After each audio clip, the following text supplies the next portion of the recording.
Le coup de marteau. Le coup de marteau d'Alexandre Cunha-Japreval, avocat au barreau de Paris. Bonjour à vous. Bonjour Clémence. Alors aujourd'hui, vous revenez sur ce rapport inquiétant, à lire en tout cas, qui constate une hausse régulière des réclamations qui lui sont adressées, des atteintes aux droits qui entravent le quotidien de milliers de personnes pour lesquelles le défenseur des droits est souvent le seul et dernier recours, disent-ils. Je lis leur communiqué. Euh, un fossé s'est considérablement creusé entre les usagers et les services publics et qui parle quand même en grand titre de banalisation des atteintes aux droits et libertés des Français. Vous voulez réagir donc à ce rapport publié le Bah 26 oui, mars. Clémence, vous avez attiré mon attention sur ce rapport de la défenseur Mm. des droits. Bon, déjà, il pourrait commencer par défendre Le les français. droits de la langue Mm. française, mais bref, ça, ce n'est qu'un détail. Mais vous verrez que le diable se situe comme d'habitude dans les détails et que l'enfer est pavé de bonnes intentions. Parce qu'on se disait, mais c'est extraordinaire, nous avons là une institution publique qui met le doigt sur des choses importantes, Mm. la fragilisation de l'état de droit, la restriction à la liberté d'expression, de manifestation et d'association. Oui. Alors je me suis dit, on va se coltiner ce rapport annuel d'activité 2023 qui fait plus de 70 pages. Et je suis allé regarder ça avec attention. Vous voyez mon dévouement pour les auditeurs de Ah Top ouais, parce 5. que c'est sympa. J'avoue que Ouais. D'ailleurs, je vais vous demander une augmentation parce que c'est pas une sinécure, hein. je comprends. Non, non, mais euh, au-delà de la blague, donc je suis allé regarder ça. Alors c'est très amusant. Donc on a un éditorial. Il dit oui, oui, on a un problème. Fragilisation des droits, restriction à la liberté d'expression, de manifestation, d'association, et réclamation du public par rapport au service public. Alors, en fait, on voit tout de suite, aux premières pages, que ça, c'est des réclamations qui sont faites aux défenseurs des droits. Donc, c'est le nombre de réclamations qui Mm. augmente sur ce type de sujet. Mm. C'est pas du tout l'activité et les avis et ce qui préoccupe le défenseur des droits. Ça, c'est les réclamations qui lui sont faites. Alors, ils avouent, hein, on a bien un nombre de réclamations qui augmente au sujet de la liberté d'expression ou notamment de relations Avec le service public défaillant. avec les services publics. Et ça, c'est énorme, hein. En 2023, c'est 92 000 saisines donc, du défenseur des droits pardon, à propos des relations avec les services publics. Le deuxième poste, c'est les luttes contre les discriminations. Ça, c'est 6 000 demandes. Vous voyez, premier poste, on a 92 Ah oui, demandes, c'est énorme. 12 000 demandes, relations avec les services publics. Le deuxième, c'est 6 000. Mm. Et ensuite, c'est la défense des droits de l'enfant. On est à 4 000. D'accord. Et on reviendra sur les atteintes aux droits de l'enfant juste après. Donc, vous voyez, ça c'est en fait, c'est la saisine. Donc jusqu'à Juste là, un on petit est mot. tout à fait aligné. On se dit, ah bah enfin, un retour sur la défaillance de nos services publics dont on parle si souvent. Absolument, Mm. absolument. On se dit, bah, c'est très bien, enfin quelqu'un qui va s'en occuper. Oui. Alors, juste un petit mot, parce que très rapidement, on a les temps forts de l'année. Donc, qu'est-ce qu'il a fait, le défenseur des droits? Mm. Bah, le 16 janvier, un rapport. Le 23 janvier, un colloque et un avis. Le 17 février, un dépliant. Le 20 mars, un rapport. Le 20 mars, un déplacement du défenseur des droits aux Antilles. En juillet, un avis. En mai, une décision. En avril, un rapport. En mars, un guide. Un guide à destination des lanceurs d'alerte, ça, c'est important. En septembre, un événement Place au droit à Trappes. En octobre, la publication d'un site internet. En octobre, un autre colloque. En octobre, un autre déplacement. Et puis enfin, en décembre, la remise du rapport.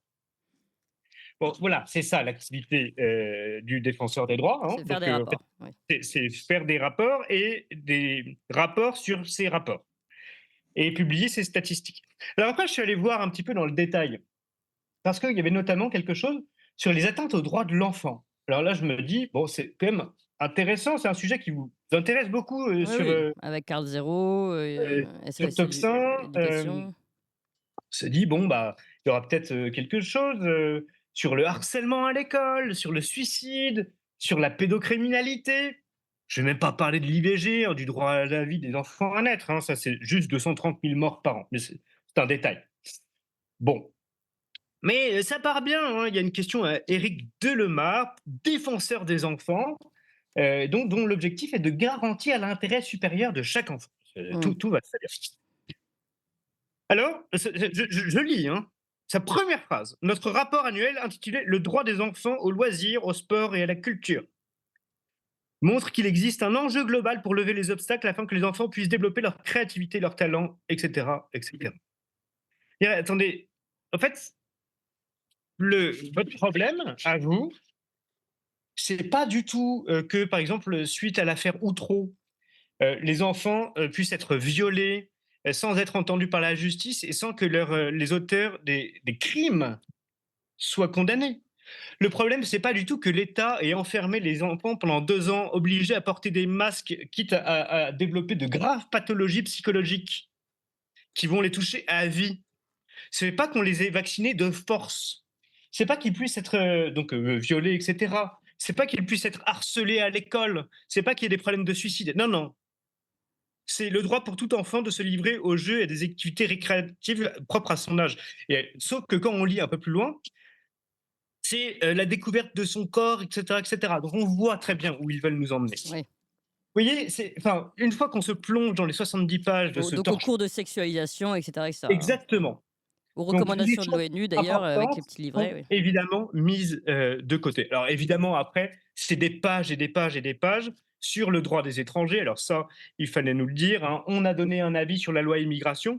Je vous dis juste petite lecture, hein, dans un premier avis au Sénat, la défenseur des droits a souligné la menace que le projet de loi faisait peser sur les droits fondamentaux des étrangers, notamment parce qu'il comportait plusieurs dispositions instrumentalisant le droit au séjour. Attendez, déjà, vous n'avez pas de droit au séjour. Enfin, on vous accueille si on veut, si Mmh. on est souverain.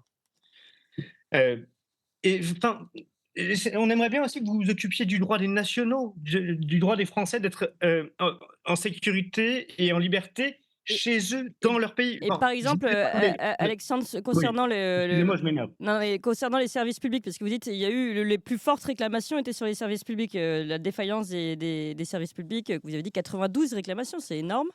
Hem 92 000. Oui, pardon, ce que je voulais dire.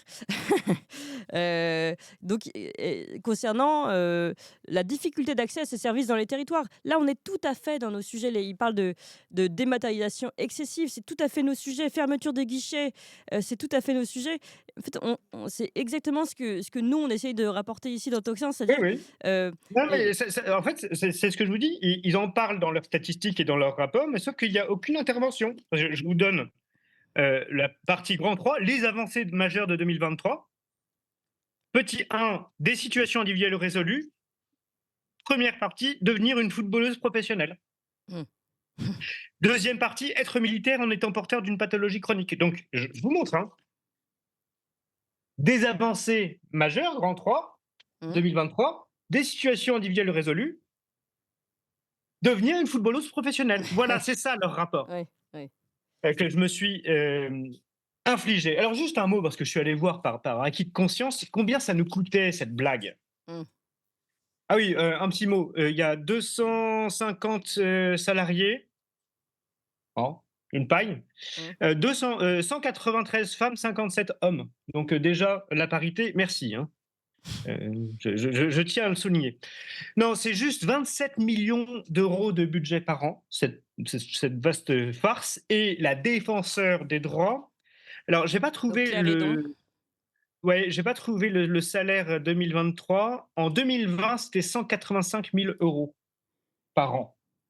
Donc moi, je suggère que pour que nous fassions des économies, nous passions des services de ce défenseur des droits et que l'on lui donne un nouveau droit, deux nouveaux droits. Je pense le droit de bien fermer sa gueule et deuxième droit de s'auto-dissoudre dans l'acide. Voilà. Voilà, là, je vous laisse évidemment responsable de ces C'est une propos, blague, un mais ça m'a peu franchement agacé de lire énervés.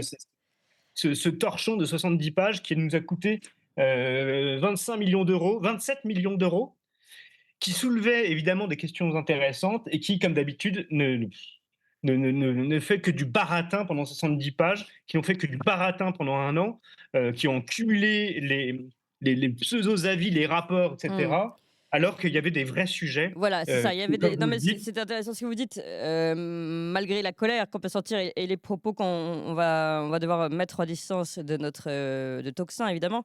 Mais, en tout cas, ce qu'on entend très bien, c'est qu'il y avait quand même 92 000 réclamations.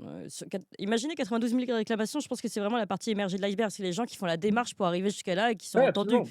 Donc ça veut dire que combien de là, on parle d'une hausse de 12.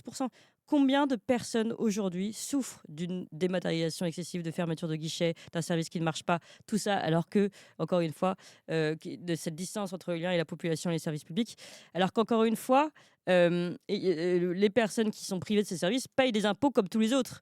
Donc, c'est ce qui se passe aujourd'hui en France quand on raconte beaucoup, nous, sur Toxin, qui arrive jusqu'à ce bureau, ce guichet justement des défenseurs des droits et qui, lui, ne répond absolument pas et s'occupe, comme vous le rappelez, c'est très bien d'avoir lu jusqu'au bout pour pouvoir nous informer là-dessus, de la démarche d'une, footballeuse qui souhaite devenir professionnelle. C'est, dommage, on va dire, pour dire ça gentiment. Merci beaucoup, Alexandre Cunha. Je ne sais pas si vous vouliez dire un dernier mot? Non, non, bah, je rappelle, 27 millions d'euros. Voilà.